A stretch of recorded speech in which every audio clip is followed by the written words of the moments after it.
জামায়াতে ইসলামের আমির শফিকুর রহমান আশা করছেন শিক্ষা শেষে ছাত্ররা চাকরি পেয়ে যাবে, সার্টিফিকেট নিয়ে তাদেরকে কারো দুয়ারে দুয়ারে ঘুরতে হবে না। সকালে কুষ্টিয়া সরকারি কলেজ মাঠে জেলা জামায়াতের কর্মী সম্মেলনে তিনি কথা বলেন।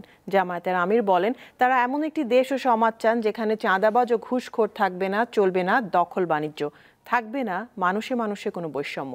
জামায়াতের কেউ কোনো অপকর্মে জড়িত ছিল না, এখনো নেই বলে দাবি করেন দলটির আমির শফিকুর রহমান। ছাত্র সমাজকে কথা দিচ্ছি, এমন শিক্ষা তোমাদের হাতে ইনশাল্লাহ তুলে দেওয়া হবে যে তোমরা একটা বেহুদা কাগজের টুকরা সার্টিফিকেট নিয়ে এই দুয়ারে ওই দুয়ারে আর দৌড়াদৌড়ি করা তোমাদের লাগবে না।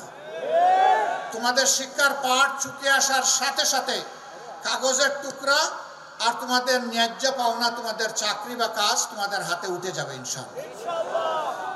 যারা ধর্মের বিভাজন তৈরি করে মেজরিটি মাইনরিটি, তারাই আপনাদেরকে 53 বছর বড় কষ্ট দিয়েছে। আপনারা চিন্তা করে দেখুন, আমাদের দলের কেউ এই অপকর্মে জড়িত নাই, অথচ দোষ দেয় আমাদের ঘাড়ে। কোথাও কিছু হলেই যত দোষ নন্দঘোষ, সব করেছে জামাতে ইসলামী, কিন্তু আখের গিয়ে আর খুঁজে পায় না, প্রমাণ করতে পারে না, একটাও প্রমাণ করতে পারে না।